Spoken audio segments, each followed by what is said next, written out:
31 de outubro de 2024, notícias no ar, os principais destaques: desminagem no Zaire, mais de 160 hectares disponíveis para a produção de alimentos. Mais de 12 mil alunos no município da Anhareia, no Bié, beneficiam de merenda escolar.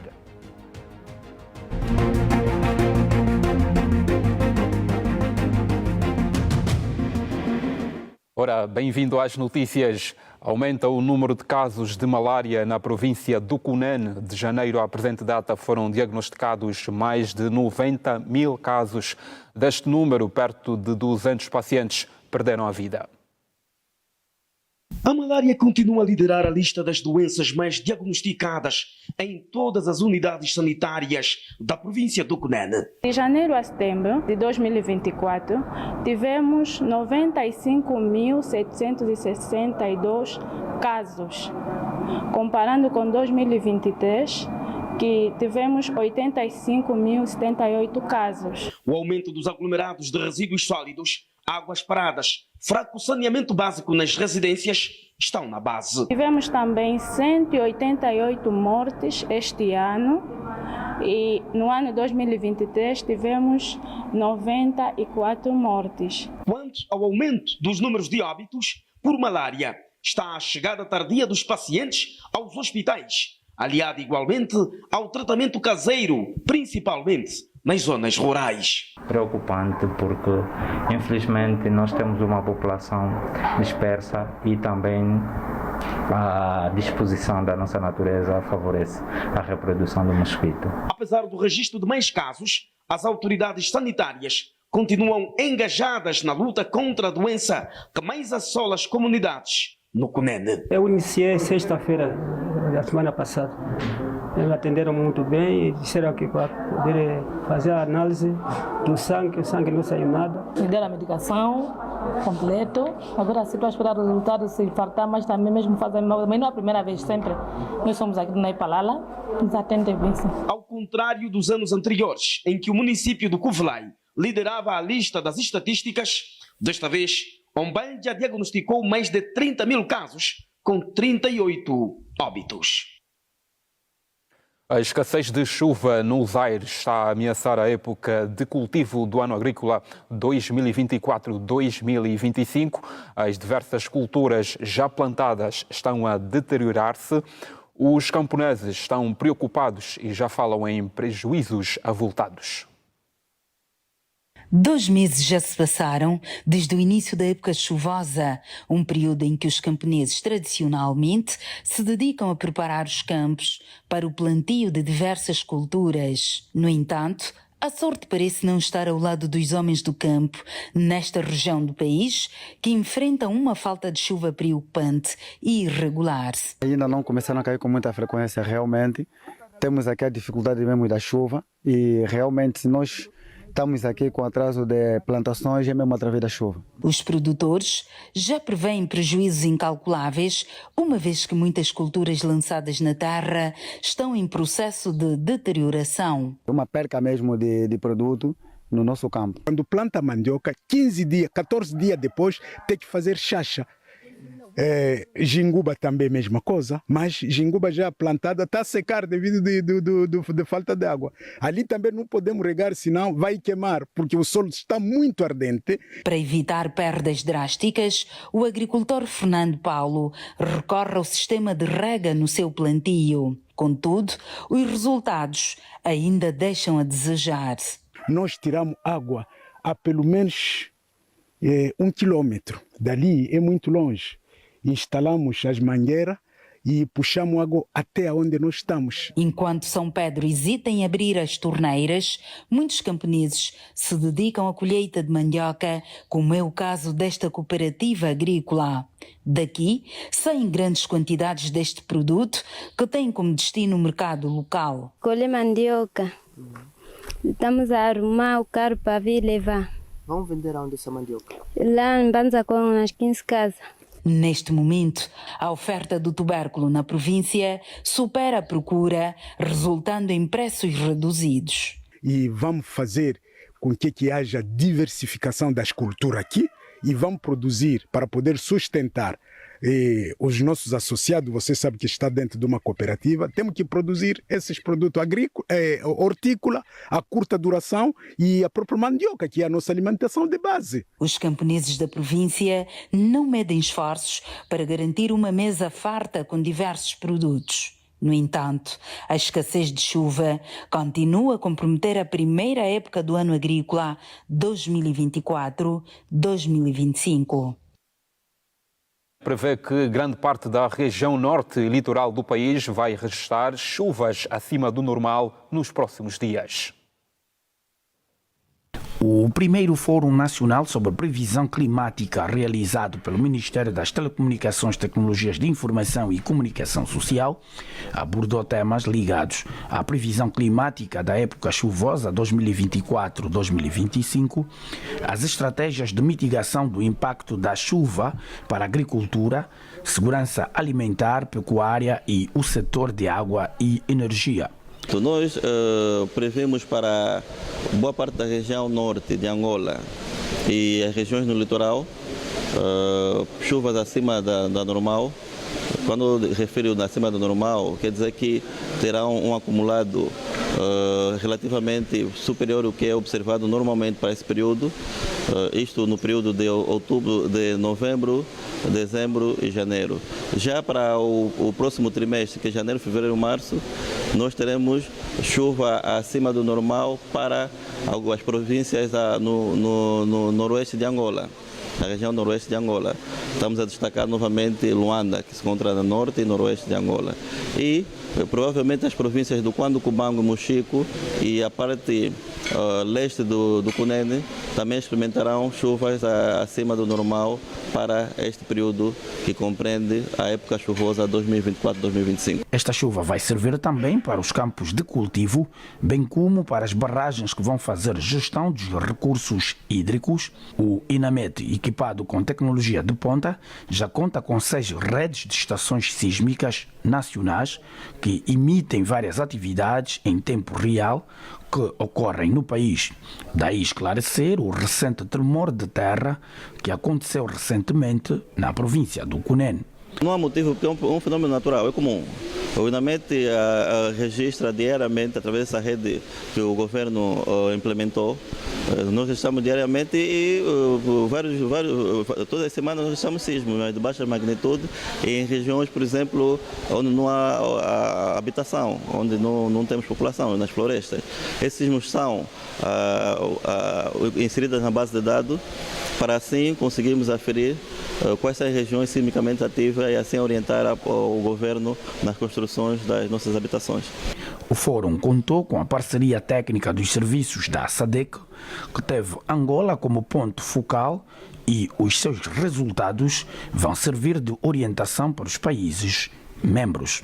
Eles têm de continuarem a trabalhar com os seus usuários e outros parceiros, tal como a energia, a água, a agricultura, e temos de ter a certeza de que todo o trabalho tem que beneficiar o último consumidor, que são os usuários. O encontro serviu também para avaliar o desenvolvimento das infraestruturas e redes de observação. E no Zaire, mais de 200 engenhos explosivos não detonados foram destruídos em Banza, Congo. Nesta altura, a província conta com 160 hectares livres de minas e prontos para a prática agrícola.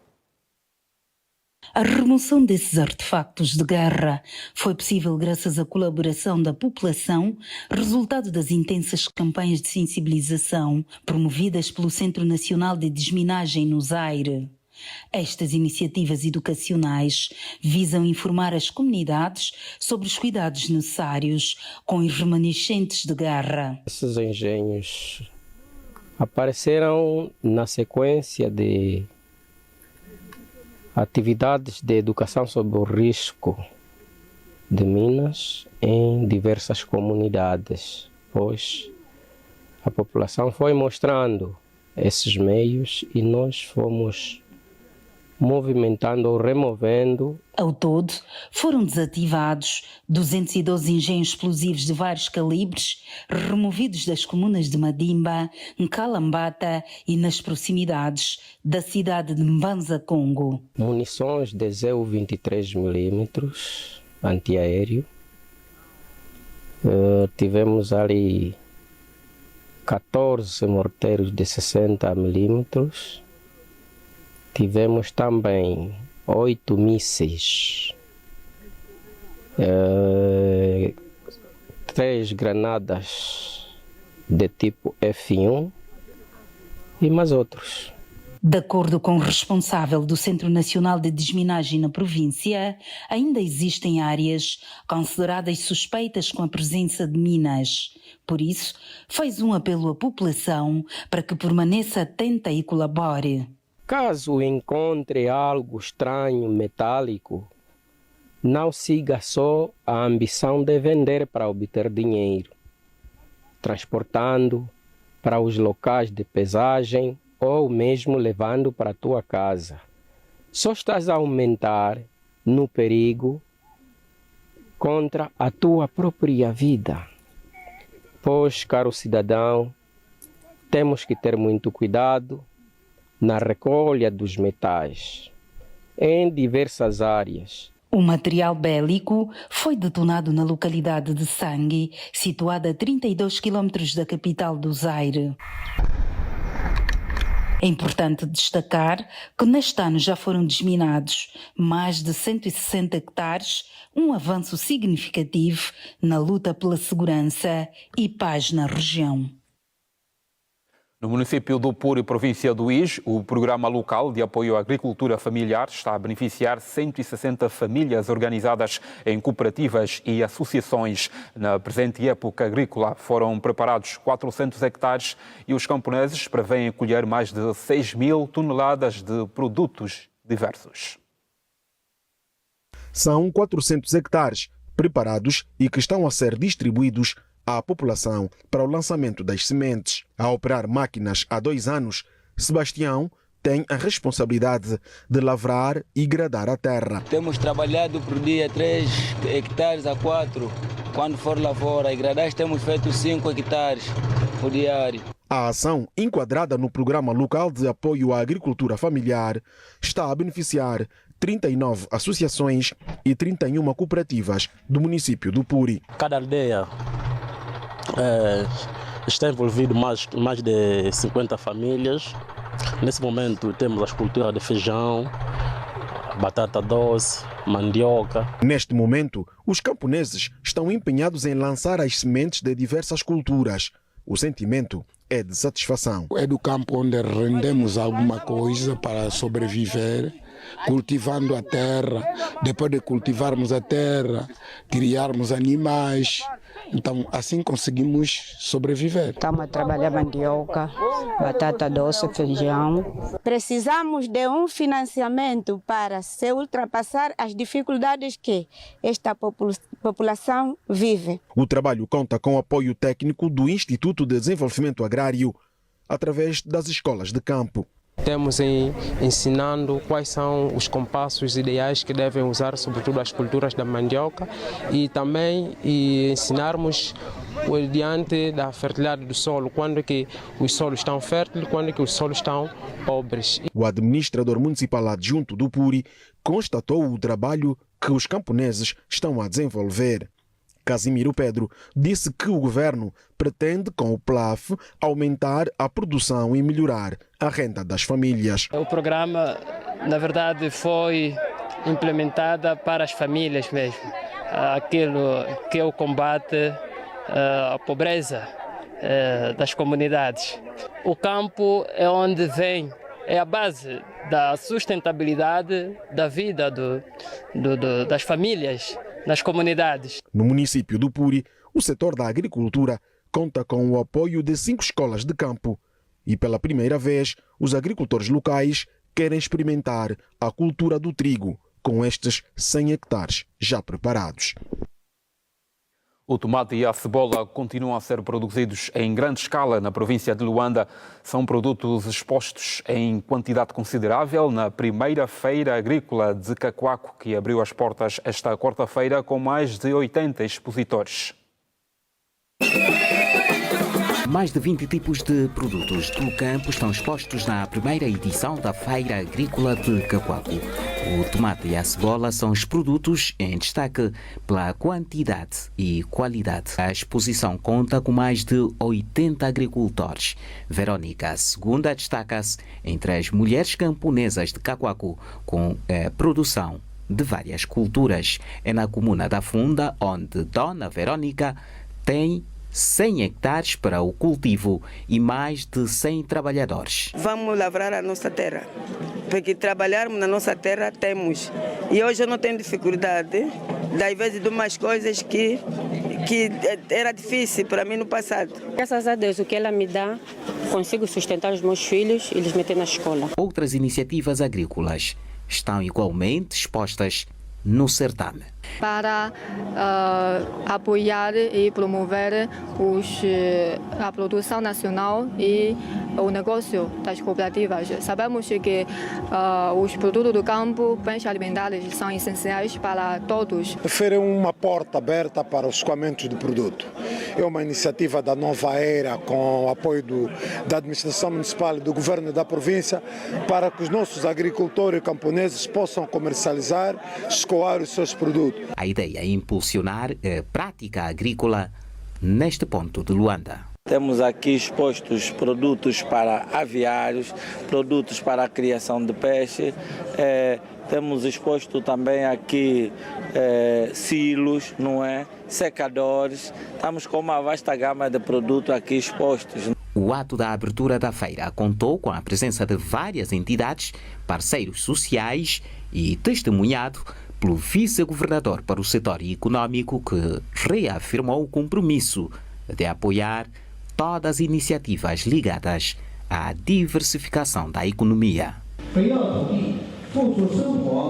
Tem como objetivo proporcionar aos comerciantes e às pessoas que exercem atividade agrícola uma boa plataforma de negócio e um melhor ambiente comercial, oferecer aos visitantes canais de compra dos produtos agrícolas. Estas iniciativas visam gerar oportunidades únicas para conectar produtores e consumidores finais, promover o intercâmbio direto e o equilíbrio entre a procura e a oferta para o fortalecimento da economia e estimular um ambiente sustentável de produção e consumo. A primeira feira agrícola de Cacoaco decorre sob o lema Terra Fértil, Vida Abundante. Durante 4 dias, a população está convidada a visitar a exposição e desfrutar da produção nacional. As empresas no Namibe devem mais de 1 mil milhão de kwanzas à Segurança Social. O Instituto Nacional de Segurança Social está, no entanto, focado em alargar a sua base social, sobretudo para os setores das pescas e agricultura, onde muitos funcionários ainda não estão cadastrados.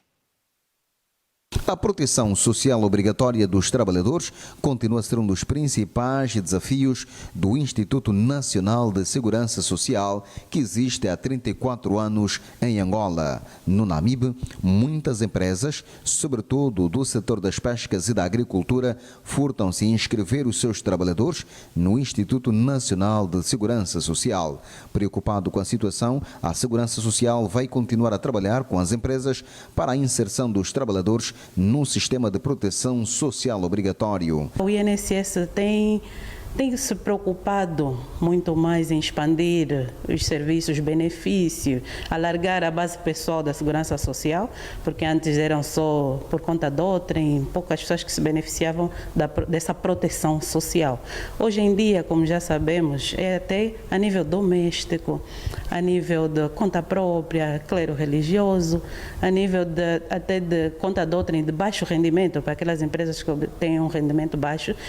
sobretudo nas pescas, agricultura, esses contribuintes, essas empresas também estão chamadas a inscrever os seus trabalhadores na Segurança Social. Desde 2023 que o Instituto Nacional de Segurança Social trabalha com as empresas para a regularização das suas dívidas. Mais de 1000 empresas no Namibe estão em dívidas com o Instituto de Segurança Social, avaliado em mais de 1 mil milhão de kwanzas. Têm dívidas ao sistema da Segurança Social, mais de 1 mil milhão de dívidas no sistema da proteção social aqui no Namibe. Então, nós chamamos estes contribuintes a contribuir voluntariamente, a pagar, até porque isso garante com que os seus trabalhadores tenham benefício da Segurança Social no futuro. Para saudar os 34 anos da Segurança Social, foi realizado um encontro onde abordou-se sobre a importância da proteção social obrigatória. Na era colonial, onde eu participei, onde fui funcionário do Estado português, a Segurança Social não se generalizava. Tinha indivíduos próprios que podiam ter uma sustentabilidade na Segurança Social. Agora o resto não é? Tinha que ser mesmo um funcionário de carreira, um quadro de carreira. Na nossa era não pode ser assim.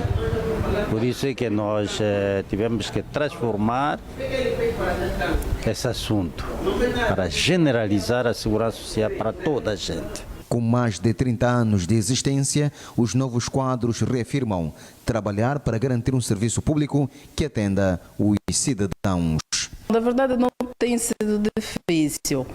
A comunicação aqui com a Segurança Social e as entidades empregadoras, né, tem sido, nesse momento, nós temos feito campanhas de sensibilização para inscrição, vinculação, contribuições, temos trabalhado agora com a IGT também, então, no momento, posso dizer que estamos a fazer um bom trabalho. No Namibe, mais de 7 contas de contribuintes foram penhoradas por não cumprirem com o pagamento das suas responsabilidades sociais com os trabalhadores. Técnicos da Autoridade Reguladora da Concorrência e as entidades de regulação setorial juntaram-se com o objetivo de avaliarem a concorrência de políticas públicas no setor do transporte, bem como os estudos e análises da Autoridade Reguladora da Concorrência ao mercado da aviação civil. A política de concorrência está plasmada nos diversos instrumentos programáticos do Executivo. Por isso, os técnicos da Autoridade Reguladora da Concorrência analisaram o tema sobre a avaliação concorrencial de políticas públicas no setor dos transportes. Fazemos uma avaliação que hoje é positiva. É positiva em função dos trabalhos anteriormente feitos, ou seja, nós já desenvolvemos um conjunto de avaliações de impacto concorrencial de políticas públicas no setor dos transportes, nomeadamente no domínio dos transportes terrestres e também do setor portuário.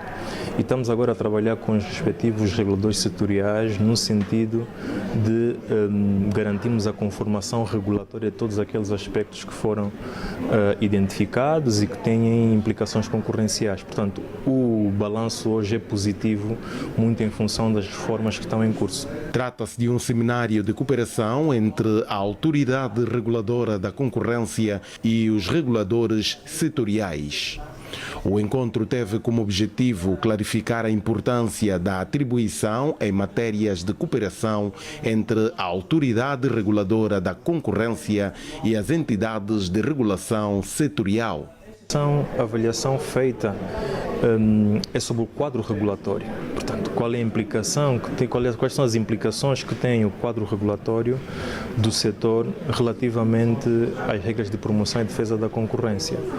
E nós fizemos também sobre o setor dos transportes terrestres. Portanto, conforme apresentamos aqui em sede do seminário, foram várias questões identificadas relativamente à atribuição, por exemplo, de existência de regimes de exclusividade ou atribuição de preferência em função da natureza do investidor, portanto, ou também da própria proveniência do capital. Isso foi devidamente analisado, explicado, e hoje estamos a trabalhar então para esta conformação regulatória. O estudo e análise da Autoridade Reguladora da Concorrência ao mercado da aviação civil foi outro tema que mereceu a atenção dos participantes.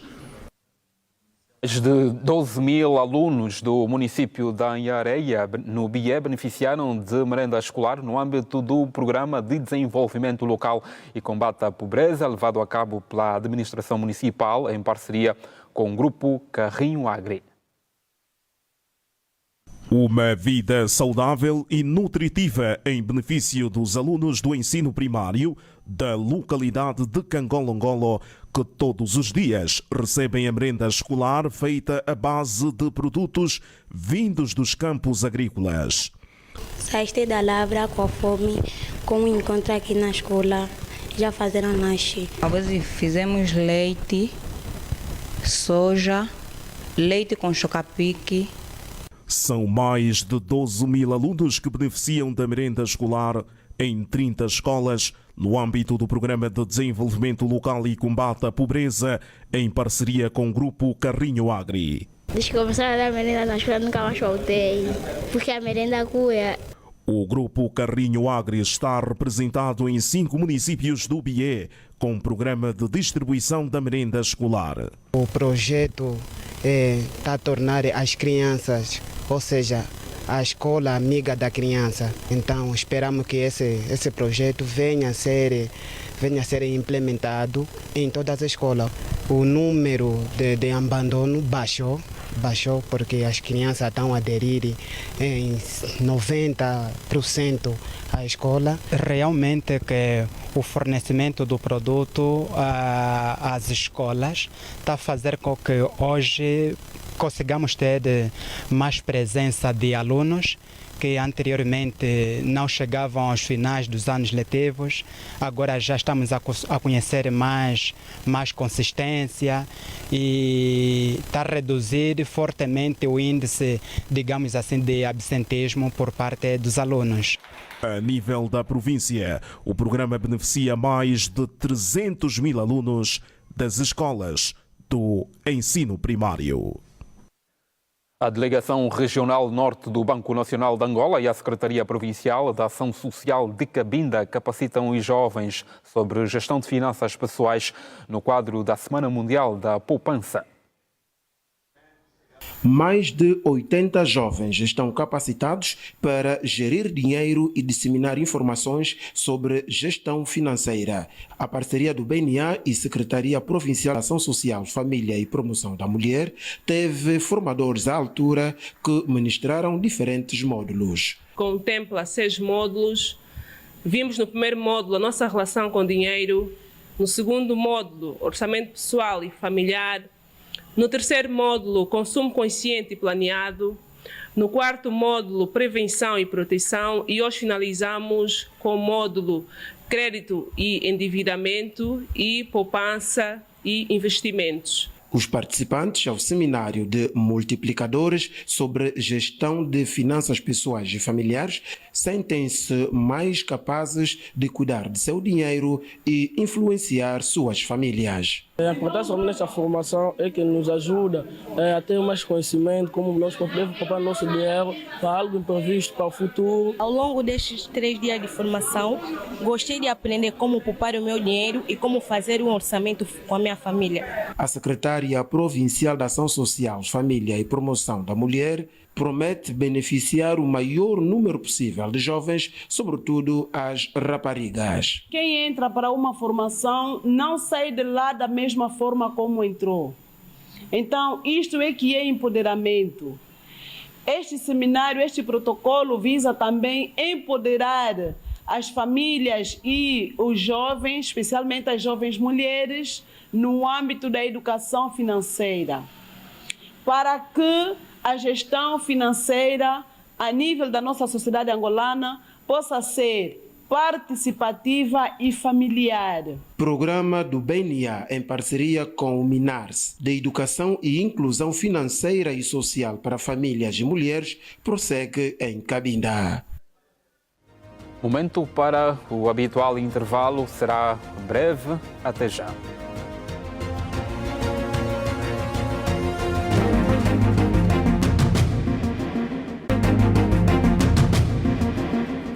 Bem-vindo ao segundo bloco das notícias. O diretor-geral da Unidade de Informação Financeira esclareceu nesta quarta-feira que a avaliação do Grupo de Ação Financeira Internacional, GAF, não traz consequências nem sanções ao sistema financeiro nacional.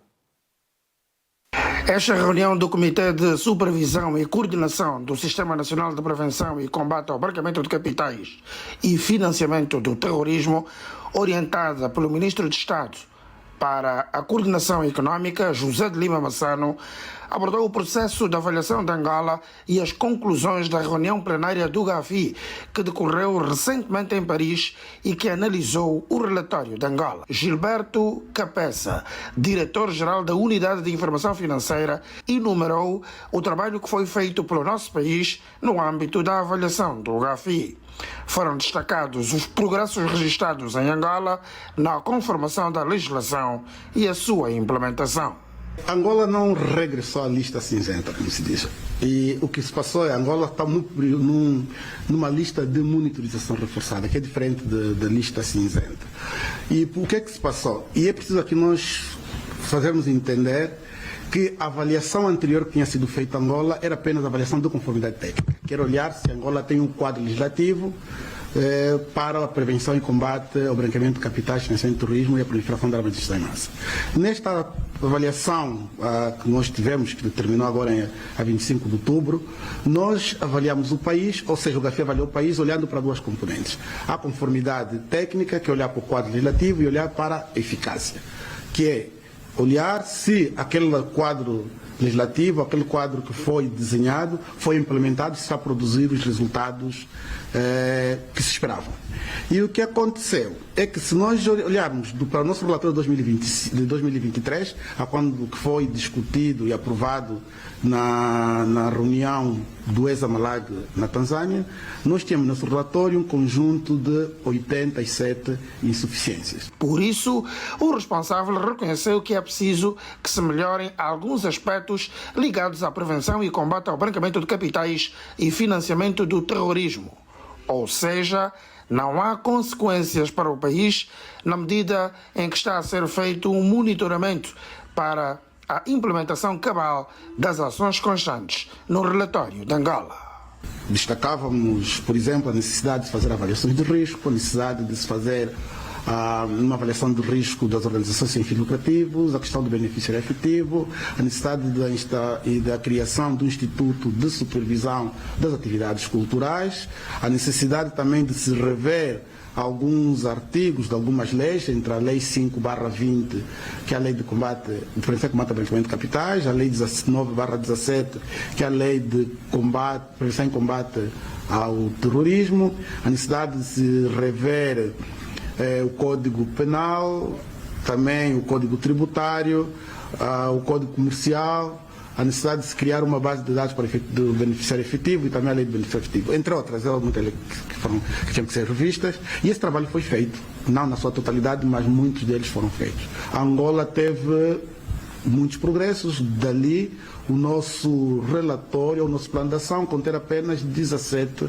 ações. E também gostava de dizer que dessas 17 ações que contém o nosso relatório, cerca de 50% a 60% já estão em progresso. E me podem perguntar, se já está em progresso, então por que essas ações? Porque, como eu dizia, a avaliação do GAFI tem duas componentes, a conformidade técnica e a eficácia. E que garante a eficácia é a conformidade técnica, ou seja, primeiro as leis têm que ser criadas, o objetivo tem que ser desenhado e depois tem que ser implementado para produzir resultados. E a verificação desta produção de resultados não se faz em um curto espaço de tempo, faz-se num período mínimo de 6 meses. O responsável acrescentou que a avaliação do GAFI não traz consequências nem sanções ao sistema financeiro nacional, que no momento continua robusto. Quando um país está numa lista de monitorização reforçada, significa que o seu sistema de prevenção e combate ao branqueamento de capitais, financiamento de terrorismo, proliferação de armas de destruição em massa, é bom, está a produzir os efeitos desejados, mas precisa de algum melhoramento. E esse melhoramento dali é feito com o apoio do próprio GAFIE. O que é que eles fazem? Se vocês trabalharam até aqui e falta isso, talvez precisem de apoio, não estamos disponíveis para dar este apoio. E o país precisa de 3 vezes ao ano apresentar ao GAFI melhorias do seu sistema para depois o relatório voltar a ser reavaliado. É neste processo em que Angola se encontra, que é o ICRG, que é apresentarmos agora progressos num determinado período, e nós temos nosso plano de ação que são 2 anos, porque o ICRG é um período de tempo de 2 anos. E enquanto permanece neste processo, nenhum país é sancionado. Como eu dizia, o país está a implementar melhorias com o apoio do GAFI. As conclusões da reunião do Comitê de Supervisão e Coordenação do Sistema Nacional de Prevenção e Combate ao Branqueamento de Capitais e Financiamento do Terrorismo, realizada em Luanda e orientada pelo Ministro de Estado para a Coordenação Econômica, José de Lima Massam. O Executivo construiu até o momento 350 mil habitações em todo o país, fruto das 28 centralidades, 10 urbanizações e projetos de habitações sociais existentes. O Ministro das Obras Públicas, Urbanismo e Habitação reconhece que a materialização da autoconstrução apresenta-se como um ponto forte. O governo pretende imprimir maior dinamismo no processo de urbanismo e habitação no país. Por isso mesmo, tem vindo a traçar políticas públicas com o objetivo de promover ações mais integradas e eficientes no quadro do ordenamento do território, urbanismo e habitação. Na visão do vice-governador de Luanda para a área técnica e infraestrutura, a nova divisão político-administrativa, por exemplo, oferece uma oportunidade para a revisão do plano diretor da capital angolana. Que irão servir de guião para a ocupação ordenada do solo nos municípios de Cacoaco, Viana e Colibém, estando já em curso a disponibilização de 1.953 lotes diversos no município de Belas, em regime de parceria entre a administração municipal e entidades privadas do setor imobiliário. A discussão sobre o desenvolvimento sustentável das cidades e o bem-estar socioeconómico das comunidades também esteve no centro das atenções, reforçando a importância de políticas que promovam a prosperidade das famílias e a melhoria da qualidade de vida dos cidadãos. UN Habitat is present in Angola over the last O UN Habitat está em Angola já há 15 anos e todo o trabalho visto até o momento tem sido bom e impactante, mas o desafio que encaram ou prevêem é a mudança da população das zonas rurais para as zonas urbanas. Ainda tem muito por vir e acha que a população, para ser transferida, é que será o desafio neste processo. Vimos a Talatona, que é um dos mais recentes projetos de urbanização que fizemos e que a minha geração está envolvida. Foi uma inovação, mas temos a ocasião de verificar que fizemos ruas muito estreitas, o trânsito é impossível em Talatona, as manobras são difíceis e mesmo assim o tamanho que demos aos terrenos foi muito pequeno.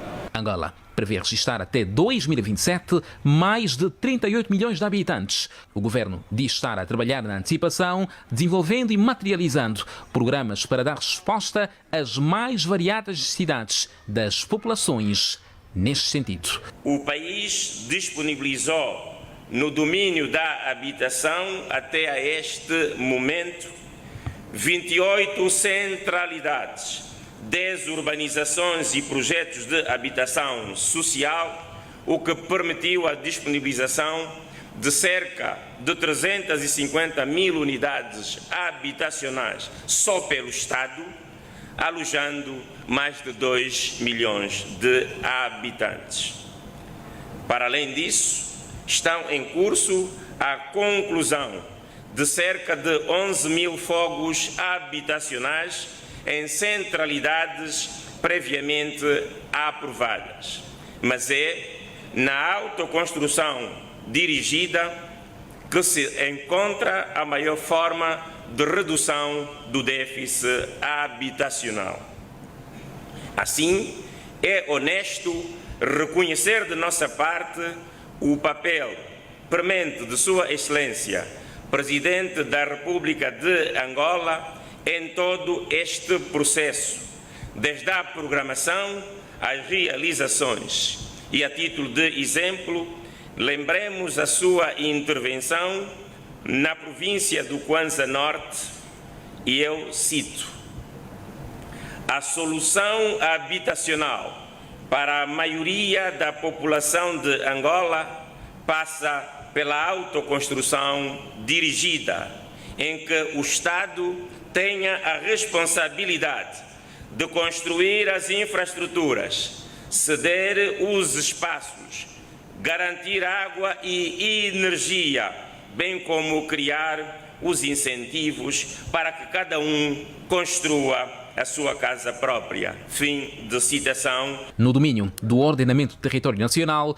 os números do balanço face ao ano transato apontam para a necessidade de inversão de quadro, tal como fez saber Carlos Alberto dos Santos. Assim, centramos-nos na elaboração de planos diretores municipais e de planos urbanos, para além de planos de ordenamento da orla costeira. Para o ano de 2025, iniciaremos o longo processo de elaboração de 65 planos diretores municipais, 10 planos de ordenamentos da orla costeira e 9 planos de requalificação urbana. O seminário sobre urbanismo e habitação encerra esta quinta-feira, na data em que o mundo assinala Dia Mundial das Cidades. E os governadores provinciais e administradores municipais presentes no seminário sobre urbanismo e habitação defendem que a implementação do programa de autoconstrução dirigida deverá contribuir para a redução das construções desordenadas. O Centro de Convenções de Talatona, em Luanda, é o palco que está a acolher o seminário sobre urbanismo e habitação. O evento insere-se nas políticas públicas traçadas pelo Executivo com o objetivo de fomentar o diálogo e a cooperação entre os diversos órgãos e organizações. Entre os temas que estão a marcar a atividade, destaca-se a necessidade de criação de estratégias específicas para atender à juventude, que constitui a maior parte da população e aspira à sua primeira habitação. O não atendimento deste quesito tem feito com que o país registre cenários cada vez mais exigentes e desafiantes. O jovem hoje clama por uma habitação própria. Se o Estado não construir, ele naturalmente com meios próprios vai querer construir. E então, se o Estado não tem um programa, digamos, de construção de centralidade num determinado município, ou seja, de um assentamento urbano, pelo menos entregarmos lotes de terras devidamente estruturadas, com uma orientação para que esse angolano, esse jovem, consiga fazer a sua habitação nos termos em que a administração do Estado definiu. É de facto uma grande preocupação, mas temos que continuar a encorajar os cidadãos para se localizarem nestas zonas. Cremos nós que é o momento de aproveitarmos com esses municípios ainda virgens, já com um plano diretor, para que amanhã não tenham também a situação que os municípios antigos já têm. A Política Nacional da Juventude prevê garantir o acesso à habitação, sendo o Estado responsável por elaborar soluções criativas para responder às crescentes demandas desse público. A aposta na autoconstrução dirigida para a redução do déficit populacional é um dos pontos fortes.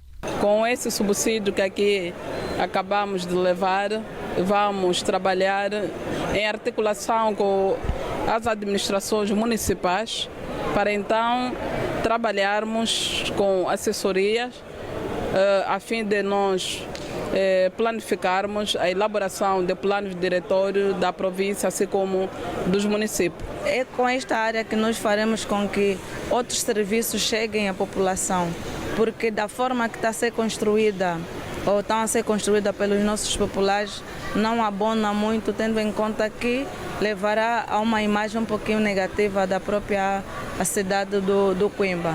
Os nossos bairros estarem com a componente que nós chamamos, entre aspas, MUSEX.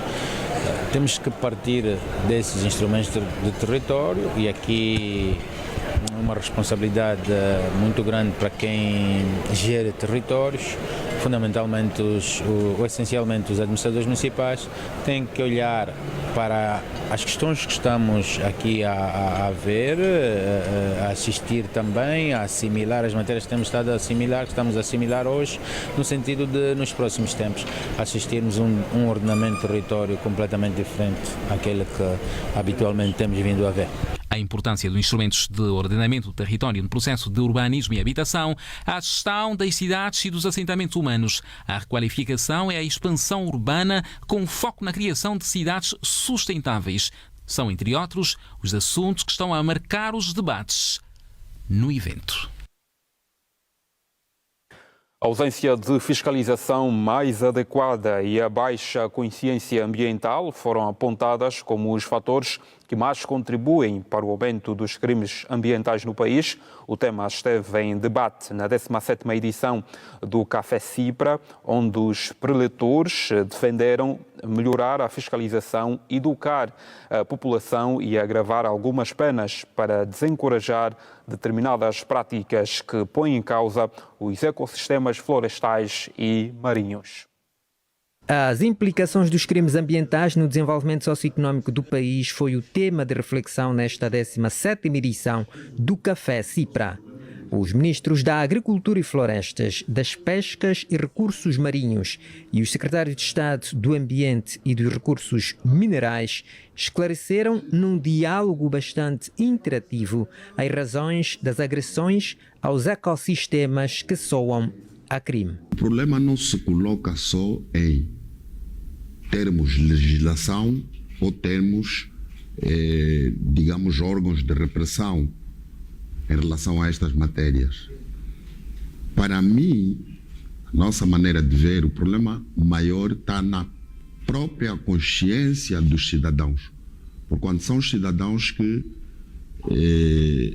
portanto, na sua atividade do dia a dia, infringem normas que até já existem dentro do país. A ministra das Pescas e Recursos Marinhos acrescentou a falta de consciência à fraca fiscalização. Os ecossistemas aquáticos, que correspondem a rios, lagos e ao oceano, acabam por ser um pouco o balde de lixo da evolução desse homem. Então, a minha responsabilidade enquanto auxiliar do titular do Poder Executivo é olhar para a produção que se faz relativamente a esses ambientes. Ora, não se pode fazer produção se nós não tivermos a fazer a devida conservação. O secretário de Estado do Ambiente também reconhece a falta de fiscalização e alguma regulamentação. Apesar de todo o esforço que o governo tem implementado, ainda enfrentamos desafios significativos relativamente aos impactos negativos da poluição, nós vimos dos resíduos, da pesca ilegal, da exploração de madeira, da desflorestação, das queimadas, da caça furtiva e também da exploração ilegal de recursos minerais. No setor mineiro, as agressões ao meio ambiente também são gritantes, embora o secretário de Estado diz que é mais no domínio das atividades ilegais. Nós temos casos que se danifica mesmo o ambiente e muito, e tem a ver com a atividade ilegal de extração de recursos minerais, não é? Que nós conhecemos, nesse caso mais o ouro, o diamante e muito mais recentemente também o quartzo. Portanto, aí claro que já não é o Ministério, porque isso trata de algo que lesa de facto a nossa economia, a nossa segurança interna do Estado. Aí nós temos as forças de defesa e segurança que estão no terreno e trabalham. No entanto, os facilitadores deste diálogo garantiram que o governo está tudo a fazer para diminuir o impacto da agressão e da degradação dos ecossistemas. Estamos a trabalhar nestas duas direções. Privilegiar o regime de concessões, porque no regime de concessões tu tens que apresentar um plano de exploração com todos os seus ingredientes. E um dos compromissos que se assume na altura da assinatura da concessão é saber quantos hectares é que você vai plantar. Portanto, você corta e tem que repor. E aí as medidas são, digamos, mais severas. Mesmo assim, no regime das licenças, nós estamos agora a fazer algo que não fazíamos antes. Número 1, colocar empresas na lista negra. Os crimes ambientais têm provocado prejuízos económicos avultados, pese embora não ser mensurado neste encontro. António de Assis, ministro da Agricultura e Florestas, exemplificou que, por conta da exploração desordenada das florestas, as receitas com a exportação da madeira foi de apenas 29 milhões de dólares em 2023. Olhamos agora para a agenda do dia. Hoje acontece a assinatura do memorando de entendimento entre o Ministério das Obras Públicas ou do Urbanismo e Habitação e uma empresa chinesa para a promoção do projeto de construção da autoestrada Soio-Santa Clara, no Cunene. É o fim desta edição última deste mês de outubro do Jornal da Meia-Noite. A equipa despede-se e agradece, como sempre, pela audiência. Fique bem, até à próxima.